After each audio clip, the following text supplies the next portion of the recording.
Ah, the burger, America's best friend. Juicy, tender, mouth-watering.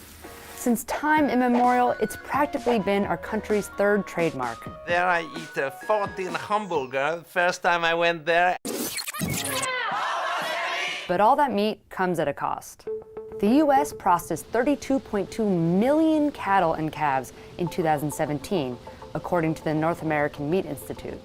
To make a single pound of beef takes on average 308 gallons of water. People love meat, I love meat, but there's also a recognition of the challenges of meat that's been harvested from animals, particularly in factory farming. Enter Beyond Meat. They produce burgers that look, cook, and taste just like meat. But they're not what we think of as meat. They're made entirely out of plants. And since 2016, they've made their way into thousands of supermarkets, drive-thrus, restaurants, hotels, and sports stadiums. You give it a thumbs up? You like it? Oh, and the company's gotten major investments from Bill Gates, Leonardo DiCaprio, former McDonald's CEO Don Thompson, and Tyson Foods. So why did this new age burger take on the battle with beef? And will it win? At Beyond Meat's R&D lab, food scientists, chemists, and engineers are perfecting the art of the animal-free burger. We like to think of meat and not in terms of its origin, say from a chicken or a cow, but in terms of its molecular composition. So the proteins, the carbohydrates, the lipids, minerals, and vitamins, all of which are available, except for cholesterol, in the plant kingdom. All of the facility's R&D lab technicians are trained meat sommeliers. My job here is to figure out what makes meat taste and behave like meat at the molecular level, and then go out into the plant kingdom and identify materials that behave the same way. Beyond Meat's burger patties end up with roughly the same amount of protein as raw beef, but significantly more sodium, due to the preservation and flavoring processes. It's also worth noting that they still have 20 grams of fat, almost on par with beef. The main ingredients in Beyond Meat's latest burger are peas, rice, and mung bean for protein, beets for color, and potato starch and coconut oil for juiciness. But what about the blood? Don't worry, it's beet juice. Ready? Yep. Beyond Meat is the brainchild of Ethan Brown, a once carnivore turned vegan who grew up around his family's farm in Western Maryland. I spent a lot of time there. We had dairy cattle there. And so I was very close to animals growing up, loved them, and was fascinated by them. Passionate about the environment, Brown pursued a career in clean energy. But I began to realize that livestock had a larger contribution to climate than many of the things that I was working on in terms of the emissions. 9% of US greenhouse gas emissions come from agriculture. And of that, 1/3 comes from methane emitted from cow digestion.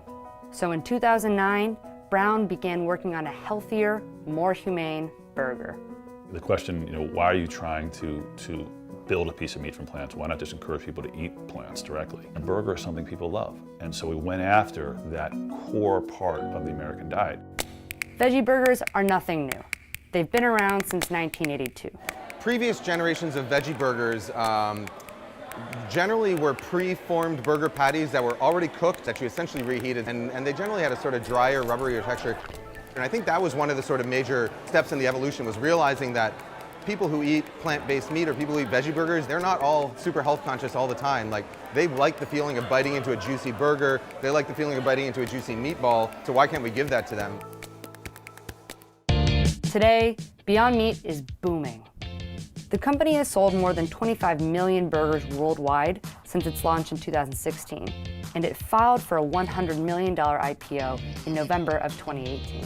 Sources tell CNBC that the plant-based food company has hired J.P. Morgan, Goldman Sachs, and Credit Suisse to help lead the public offering. You can find the company's products everywhere, from grocery stores like Whole Foods and Safeway to fast food chains like Carl's Jr. and A&W. The interesting thing about our sales is we cannot make enough product. So we are investing very rapidly and very significantly. It's so meaty, it's almost kind of freaky. The burgers typically retail for $5.99 for 2 patties. And the customers aren't just vegans and vegetarians, they're also carnivores. Today, the company also offers chicken strips, sausages, beef crumbles, and has more items in development. We want to make bacon, we want to make steak, we want to make the most intricate and beautiful pieces of meat. US retail sales of plant-based meats grew by 24% in 2018. Animal meats grew by just 2%. But Beyond Meat's got some competition. Its biggest competitor? Impossible Foods. Backstage, they said they grilled like meat. They smell it. It smells fantastic, Joe. Also based in California and also producing a variety of plant-based products. Their burgers are offered in more than 5,000 restaurants and chains, including White Castle, Applebee's, and Momofuku. The company hasn't yet made it into grocery stores, but plans to this year. Another big competitor is lab-grown or clean meat, which is animal meat grown in a lab by replicating animal cells in a petri dish. The lab-grown meat industry is currently getting backing from Bill Gates, Richard Branson, and Cargill. But Brown's biggest competitor? Really are in the meat industry itself. I'm not vegan, but this is actually really good. I think we have reached one of two important tipping points as far as adoption of plant-based meat, and that is the quality of the product. It's not 100% there, but it's 99% of the way there, and I think the next hurdle is going to be price. Price has reduced drastically over the last few years, but I think it's still on the higher end. As for Brown, he's hopeful for the future. Someday, I think plant-based meat will overtake animal protein as the main source of meat, but I can't predict when. I do believe it will happen in my lifetime. Let's hope so. Bring on the plant-based bacon.